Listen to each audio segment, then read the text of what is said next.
Money, and I'm obsessed with Unicorn Overlord. Wow, that's not a sentence you hear every day. In all seriousness, I've been playing the demo for this game, and I simply cannot put it down. I have 3 saves of the demo, not 1, but 3 because this game is all I can think about. Since I've been playing so much, I literally dream about Unicorn Overlord in my sleep. I figured I can start us off with some beginner tips for when people start picking up the game on full release. These tips are just going to be some simple ones to get your game started off on the right foot. And before I get too into it, I want to give a special shout out to my Twitch chat because if I'm being honest, most of these mechanics are things they had to point out to me and I probably wouldn't have noticed it without them. But anyway, let's get right into it. Number 1.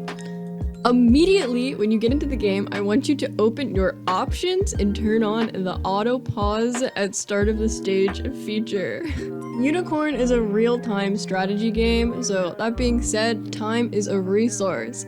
Having auto pause on gives you that slight time-saving edge while also preventing you from unfortunate accidents where, oh, you walked away from the game to take your dog out and now you failed the map, or oops, your boss sent you an email you need to respond to, oh no. You failed the map, or oop, you're easily distracted and just spent 2 minutes staring off into space. Half your time to beat the stage is gone. Having this on is just going to be a really good oopsie preventer, you know?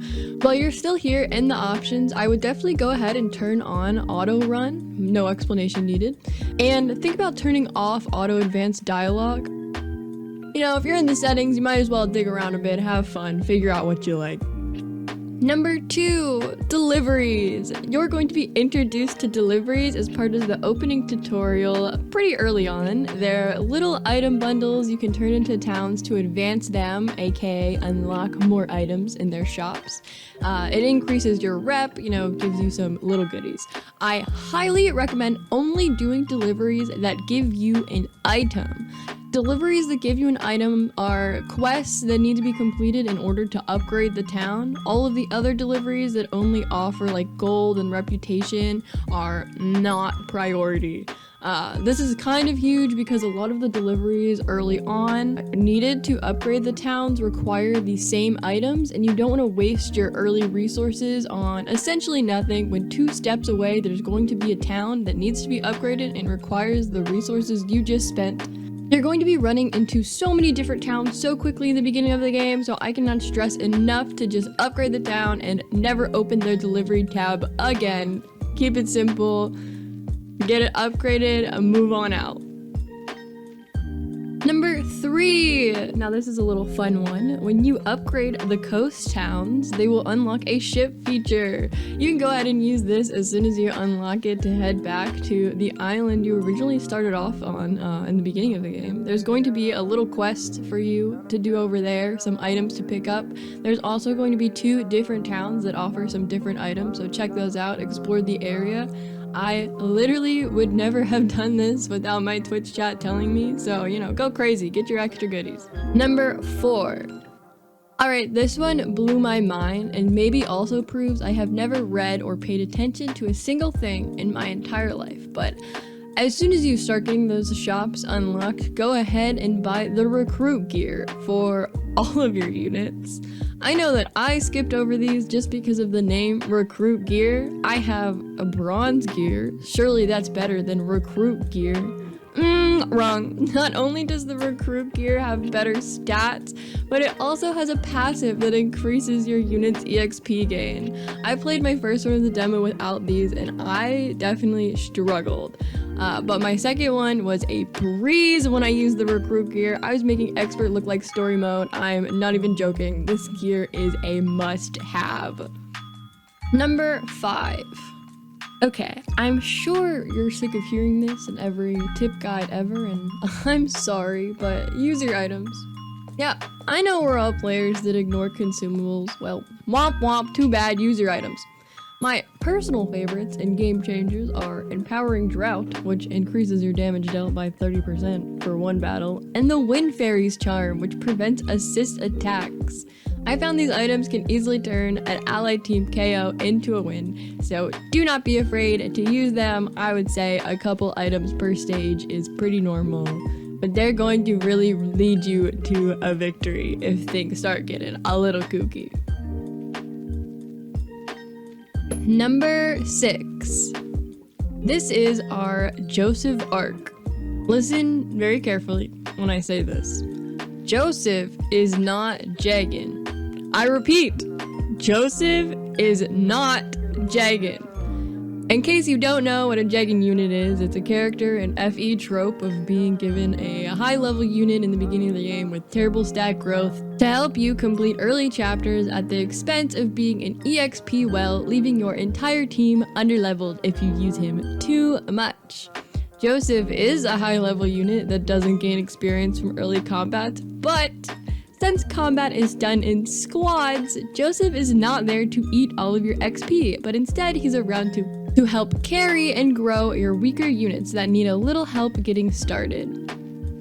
On Expert, Joseph was my godsend. On maps that I didn't originally deploy Joseph on due to lack of space or something like that, I would often still have to backtrack to a garrison, go get Joseph off the bench just to have him deal damage to the boss because no one else was hitting that guy.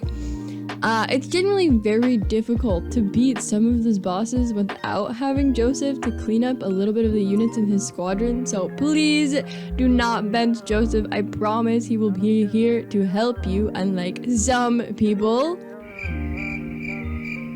But honestly, if you're playing on maybe story mode, you might not have to use him too much. I didn't really get a chance to delve deep into story or the other difficulty in between expert, so I'm not quite sure how necessary he would be for the other difficulties. But if you're on expert, definitely you need Joseph. Number 7. All right, this next tip is a little cheap. Remember how Joseph is our friend? Well, he hates us because we're gonna take all of his gear and give it to someone else.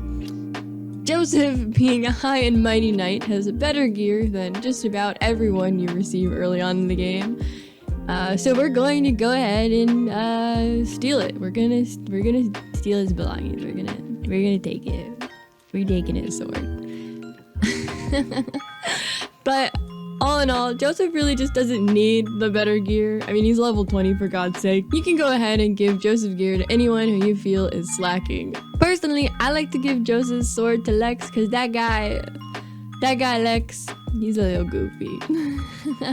But do what you will with this information, have fun with it. Number 8. All right, this one is going to be very important. Setting conditions in your tactics is your best friend.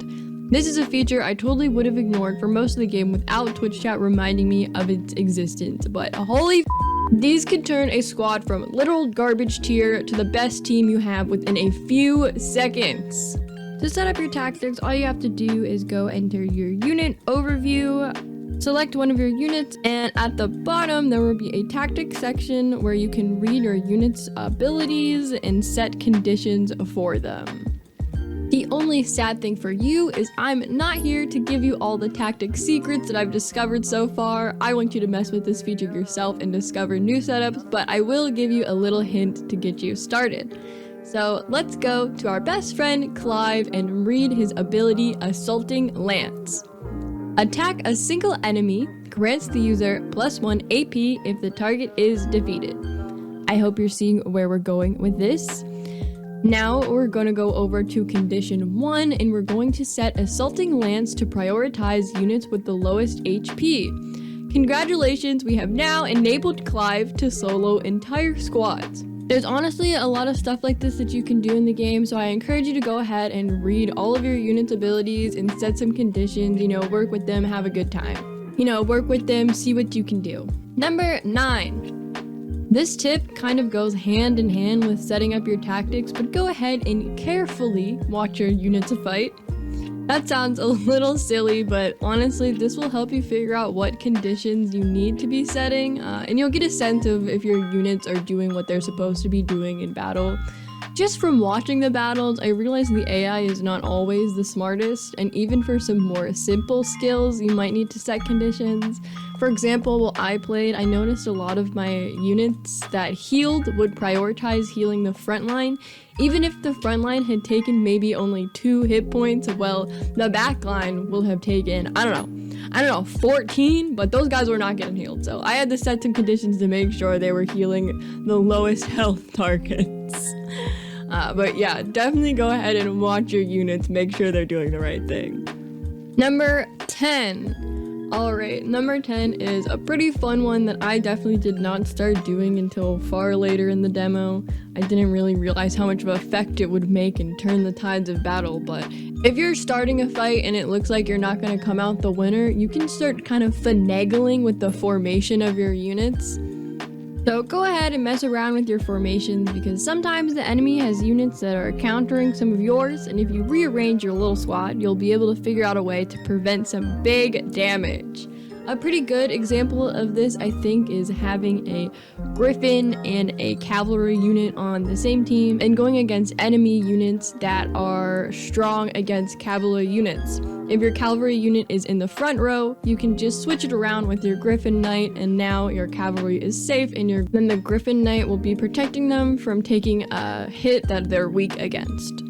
This tactic can definitely be really strong, so make sure you play around with it, see what you can do with it. But there we go. These are my tips. I hope they make the start of your journey into Unicorn Overlord a little bit easier. If you want to hang out with me while I play Unicorn Overlord on stream, you can find me on Twitch at muddyfe.ttv. We have a fun time hanging out. If you're into chatting about games and discussing strategy, I also recommend joining the Discord. We're starting to build a nice little gamer community. It's a great time. But I'll try to get everything linked for you guys.